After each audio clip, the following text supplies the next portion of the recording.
Bienvenido a Pitonizándote, este humilde canal que intentará desentrañar algunos misterios en torno al lenguaje de la serpiente. A lo largo de este video, aprenderás de manera teórica y práctica a generar redes neuronales utilizando las tecnologías de Deep Learning. Será recomendable que tengas conocimientos mínimos de Python para sacar mucho más provecho de lo que explicaremos. Comencemos. ¿Qué es esto del Deep Learning? Es una rama del aprendizaje automático que se caracteriza por tener una gran cantidad de cálculos. Esta profundidad de cálculo es lo que ha permitido a los modelos de Deep Learning desentrañar tipos de patrones complejos y jerárquicos que se encuentran en los datos más desafiantes del mundo real.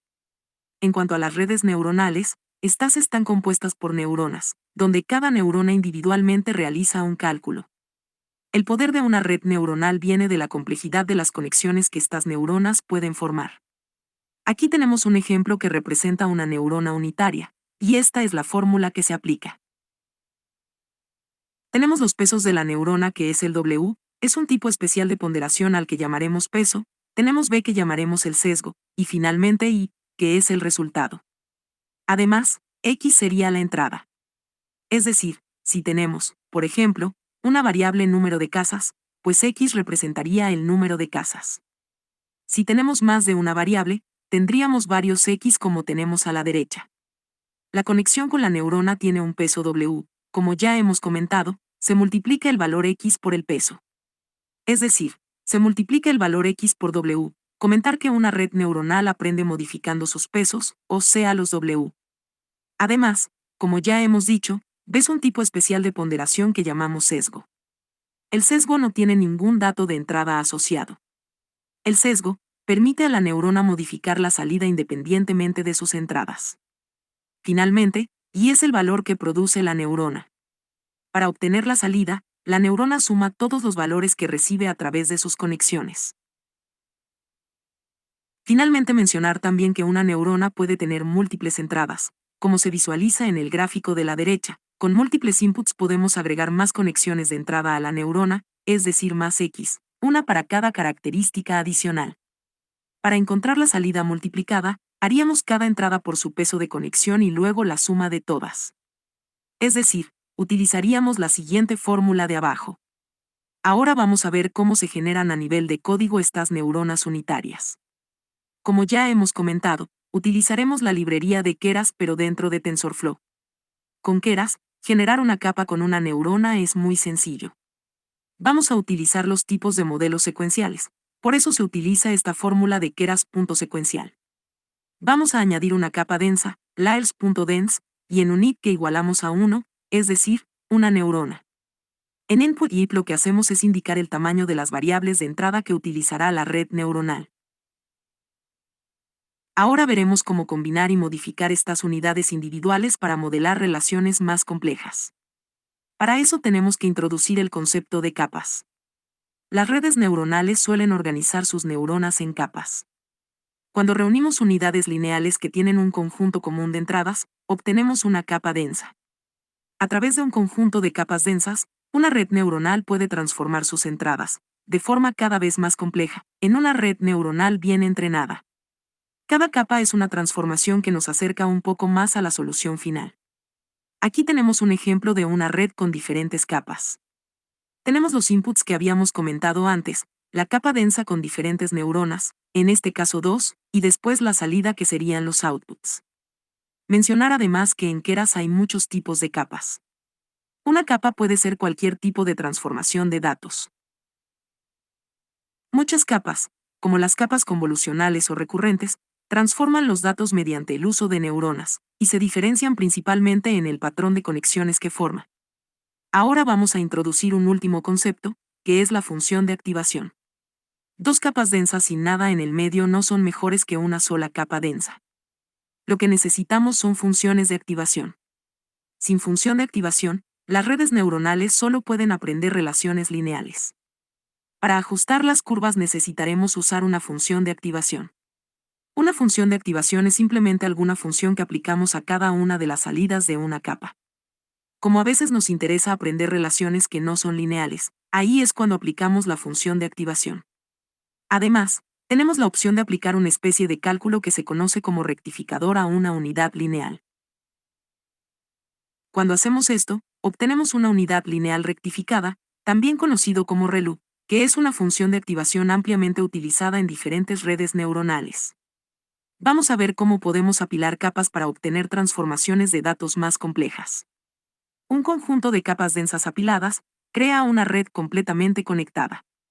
A las capas antes de la capa de salida se les llama capas ocultas, ya que nunca vemos las salidas directamente. Esta capa final es una unidad lineal, es decir, no tiene función de activación como tienen el resto de neuronas. Eso hace que esta red sea muy apropiada para una tarea de regresión, donde estamos tratando de predecir algún valor numérico continuo. Otras tareas, como la clasificación, pueden requerir una función de activación en la salida. Entonces, a grandes rasgos, cuando no veamos funciones de activación en la salida se tratará de un problema de regresión, y cuando tengamos alguna función de activación, sería un problema de clasificación. Ahora vamos a ver cómo construir un modelo que se asemeje al que aparece en este gráfico, el modelo secuencial que hemos estado usando. Conectará una lista de capas en orden de la primera a la última. La primera capa obtiene la entrada de los inputs, y en la última capa se produce la salida. Esto crea el modelo que vemos en la figura y que también tenemos representado en este código. Vamos a generar una red neuronal de tipo secuencial, por eso se pone secuencial, y después se van añadiendo capas ocultas. Se añade una capa densa con 4 unidades y la función de activación. Tenemos otra capa con 3 unidades y la función de activación ReLU. Finalmente tenemos la capa densa de salida donde únicamente tenemos una neurona y no tenemos función. Tienen todos los pesos establecidos de forma aleatoria y, al igual que con todas las tareas de aprendizaje automático, cuando comenzamos a entrenar esta red utilizamos un conjunto de datos de entrenamiento. Cada ejemplo en los datos de entrenamiento consta de unas características, lo que definíamos antes como entradas. Entrenar la red significa ajustar sus pesos de tal manera que pueda transformar las características en el objetivo. Para hacer eso, sus pesos deben representar de alguna manera la relación entre las características y el objetivo que queremos predecir. Por tanto, además de los datos de entrenamiento que utilizamos en la mayoría de modelos, necesitamos otras dos cosas más. Una es la función de pérdida. La función de pérdida mide qué tan buenas son las previsiones de la red. Además necesitamos un optimizador que pueda decirle a la red cómo cambiar sus pesos. En cuanto a la función de pérdida, esta mide la disparidad o la diferencia entre el valor real del objetivo. Diferentes problemas requieren de diferentes funciones de pérdida. Las funciones de pérdida más comunes en problemas de regresión serían el error absoluto medio. Por otro lado, para problemas de clasificación, utilizaremos métricas asociadas a la accuracy. Así, por ejemplo, aquí tenemos un ejemplo de una función de pérdida para problemas de regresión, y como ya hemos dicho, lo que hacen es medir la diferencia entre el valor real y el valor predicho.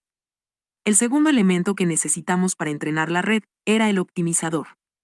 Hemos descrito ya el problema que queremos que resuelva la red gracias a la función de pérdida, pero ahora tenemos que decirle a la red cómo resolverlo. Este es el trabajo del optimizador. El optimizador es un algoritmo que ajusta los pesos para minimizar la pérdida. Prácticamente todos los algoritmos de pérdida y de optimización utilizados en el aprendizaje profundo pertenecen a una familia llamada descenso de gradiente estocástico. Son algoritmos interactivos que entrenan una red en diferentes pasos y es lo que se representa en esta gráfica. Inicialmente, toma algunos datos de entrenamientos y los pasa a través de la red para hacer predicciones. Después, mide la pérdida entre las predicciones y los valores reales, y finalmente ajusta los pesos en una dirección que reduzca la pérdida. Esto lo hace una y otra vez hasta que la pérdida sea tan pequeña como deseemos, o que ya no disminuya más.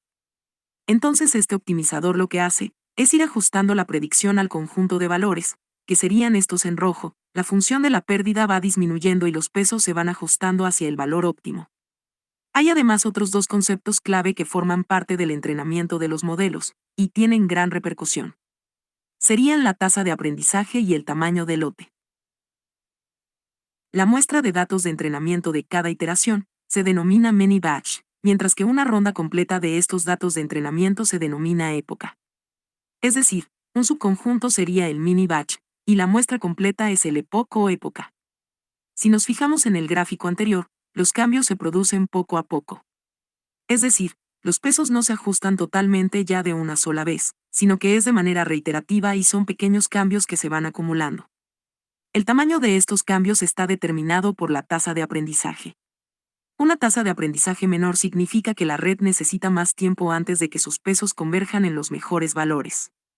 Por tanto, la tasa de aprendizaje y el tamaño de los many batch son los dos parámetros que tienen el mayor efecto sobre cómo se desarrolla en entrenamiento de nuestra red. Dentro de estos conceptos tenemos también el algoritmo de ARAM.